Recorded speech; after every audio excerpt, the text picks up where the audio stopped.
안녕하세요. 역사는 히스토리 이야기죠. 역사를 이야기로 풀어보는 이규환의 하이스토리 시간입니다. 요즘 경주의 새로운 핫플레이스는 황리단길과 벚꽃길이겠죠. 그런 가운데서도 저는 경주 시내의 랜드마크는 아직까지는 첨성대가 아닐까 싶습니다.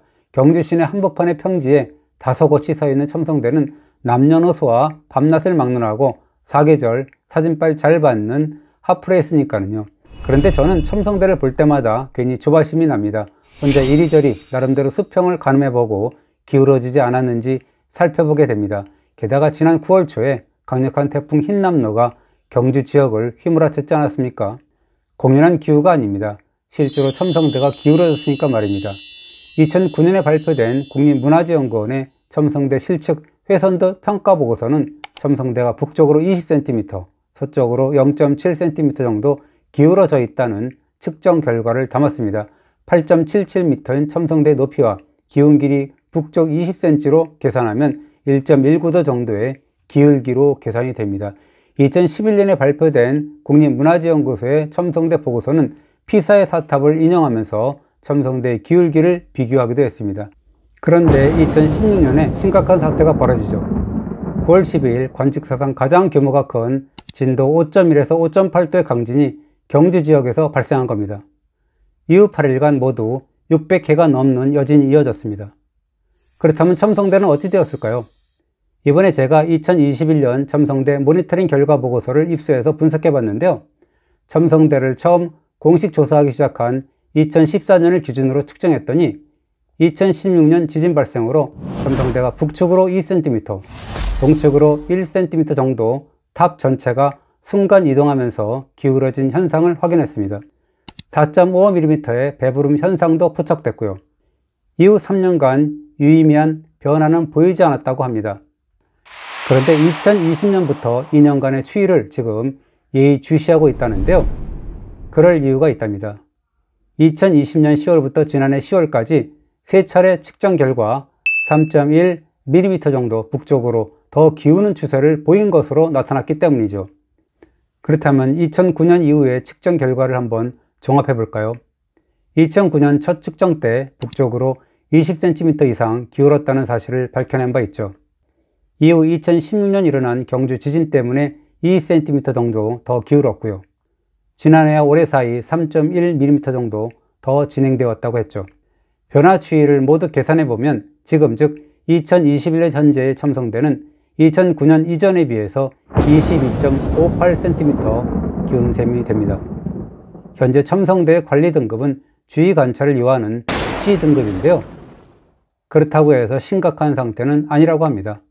현대 건축물 관리 등급 ABCD를 첨성대처럼 세운 지 1400년이 넘는 고건축에까지 똑같이 적용할 수는 없지 않습니까?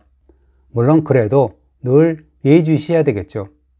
또 하나 첨성대에는 창문 즉 계고부 높이까지 흙으로 채워져 있는데요. 그런데 첨성대가 북쪽으로 기울다 보니까 그쪽으로 흙의 압력이 가중되겠죠. 그러다 보니까 북쪽을 중심으로 동쪽과 서쪽까지 배부름 현상이 나타나고 있습니다. 북쪽면의 윗부분 석재 일부가 바깥으로 이탈되는 구조적인 변형도 보이고요. 그렇다면 남쪽면은 무사할까요?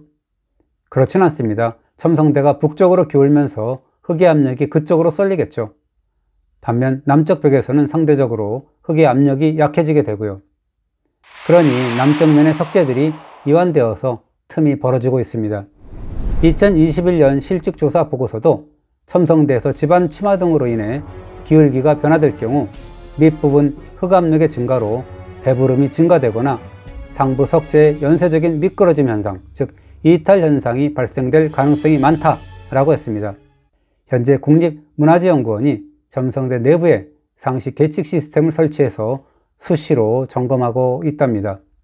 제가 첨성대를 살펴본 김에 첨성대의 기능과 관련된 학계의 견해가 어떻게 정리되었는지 한번 점검해 봤는데요. 여전히 백가쟁명이더라고요. 삼국유사 선덕여왕 직위3조는 이렇게 얘기했습니다. 선덕여왕 때 돌을 다듬어서 첨성대를 축조했다 라는 기록이 별기에 있다 라고 썼는데요. 별을 바라보는 구조물이라고 했으니까 이 이론의 여지가 없는 천문대로 인식되었죠. 세종실록 지리지와 신증 동국 여지승남 경주부 등의 후대 사서도 첨성대는 천문대이고 가운데를 통하게 하여 사람이 올라가게 됐다 라고 설명했습니다.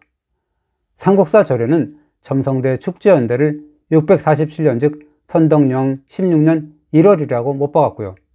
첨성대가 천문대다 라는 설은 1909년 일본 학자인 와다 유지가 첨성대를 답사한 후에 재확인했는데요. 그리고 미국의 천문학자 윌칼 루퍼스와 영국의 과학사가인 조지프 니덤도 첨성대는 천문대다 라고 국제학계에 소개했습니다. 그러나 1960년대부터 분위기가 달라집니다. 삼국유사 기록을 고지고대로 믿지 않는 견해가 등장하기 시작합니다. 나름 근거도 있었습니다. 첨성대를 보면 오르기도 쉽지 않고 올라도 꼭대기 공간이 너무 좁아서 천문을 관측하기에 불편하다는 겁니다. 한 평도 안 되는 공간에서 무슨 관측 활동을 할 수 있다는 것인가, 뭐 이런 회의감이 든 겁니다. 다양한 학설이 등장하기 시작합니다. 규표설이 처음 나왔는데요. 규표는 지상에 수직으로 세운 막대를 뜻합니다. 첨성대 자체가 사계절과 24절기를 측정하기 위해 세운 규표라는 겁니다. 이후 주비상경설도 제기됐습니다. 첨성대에는 1대3의 원주율, 3대4대5의 국어법, 즉 피타고라스 정리가 상징적으로 숨어 있다는 건데요. 이것이 고대 천문수학서인 주비상경에 나오는 직각삼각형의 32대, 42대, 51을 상징한다는 겁니다. 수미산설도 흥미로운 주장인데요.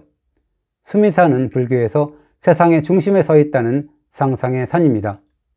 벽 모양을 닮은 첨성대가 수미산을 본떠 만든 재단이다 라는 설이 제기된 겁니다. 우물설도 나왔습니다.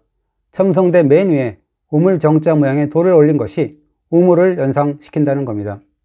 우물은 신라의 개국신화와 연관성이 있죠. 시조 박격거세가 성스러운 우물인 나정에서 탄생했다는 신화죠. 첨성대가 선덕여왕의 표상이다 라는 설도 등장했습니다. 재미있어서 한번 소개해보려 하는데요. 즉 선덕여왕은 즉위할 때 성스러운 조상을 둔 여왕제라는 뜻에서 성조, 황고의 존호를 받았는데요. 선덕여왕의 성스러운 조상이 박격거세와 석가모니였다는 겁니다. 여성의 산도를 닮은 우물은 나정에서 보듯이 박격거세의 탄생을 상징한 거고요.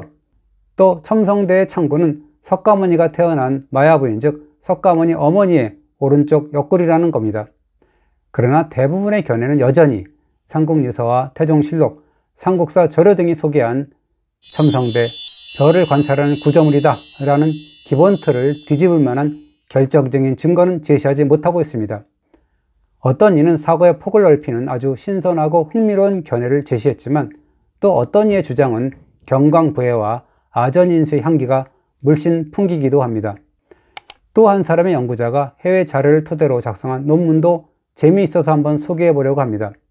고대 그리스 천문학자인 크레오메데스는 우물바닥에서 태양을 보면 평소보다 크게 보인다 라고 했답니다. 또 고대 로마의 자연과학자인 플리니는 대낮에도 우물에 반사된 별빛을 관측할 수 있다 라고 했답니다. 우리는 낮에 별을 잘 볼 수가 없는데요. 그 이유가 뭘까요? 수증기 같은 대기 중 많은 미세입자들이 햇빛에 난반사되어서 별에서 지구로 오는 빛을 가려버립니다. 낮에 별을 보려면 이런 난반사를 최대한 막을 수 있는 공간을 만들어줘야 되겠죠. 고대의 주간별 관측에는 이런 깊은 우물 같은 구조물이 카메라 옵스큐라의 역할을 한답니다. 신뢰가 남아있습니다.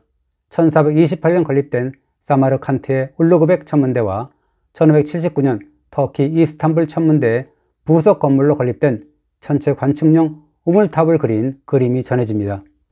신라의 첨성대가 예전부터 알려진 주간별 관측용 우물일 가능성도 있겠네요. 그렇다면 그동안 제기되었던 모든 의문점이 어느 정도는 해소가 됩니다. 비좁은 첨성대 꼭대기까지 올라갈 필요는 없다. 첨성대 안에서 천정을 지나는 대나 별자리를 관측하면 된다. 뭐 이렇게요. 이와 같은 서양의 천문 관측 지식이 어떻게 7세기 신라까지 들어왔을까요? 이 또한 고민할 필요는 없습니다. 이미 5, 6세기 신라 고분에서 서역계 유물이 출토되지 않습니까? 예컨대 페르시아 지방의 기법으로 제작된 커트글라스가 황남대청 북분에서 출토되었습니다. 이 고분에서 여인이 조각된 5, 6세기 은제자는 이란의 아나이타 여인상과 흡사합니다. 또 황남대청 남분 출토 봉수형 유리병은 이란 국립박물관 소장 유리병과 쌍둥이라 할 만큼 똑같습니다. 경주 구정동 무덤에 내 모서리에 부조된 무인상은 서야견이 확실한데요. 페르시아 스포츠인 폴로용 스틱 같은 것을 잡고 있어요. 그렇다면 우물의 원리를 갖춘 천문지식 역시도 이 무렵에 들어왔을 가능성도 배제할 수 없습니다. 그렇다면 신라인들은 어떤 별을 관측했을까요? 하나의 실마리가 이스탄불의 우물형 천문 관측대 그림에 있다는데요. 자세히 보면 달과 태양이 동시에 떠 있습니다. 백주대낮이 아니라 해가 뜨는 여명이거나 해가 지는 일몰직후라면 어떨까요? 첨성대 윗부분 정자석 모서리가 선덕여왕 능과 동지 일출선에 정렬되어 있다라는 연구도 있지 않습니까?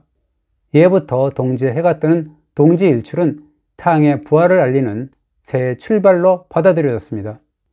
영국의 스톤헨지나 고대 이집트의 카르낙 신전 등이 모두 동지 일출선에 정렬된 유적이라네요.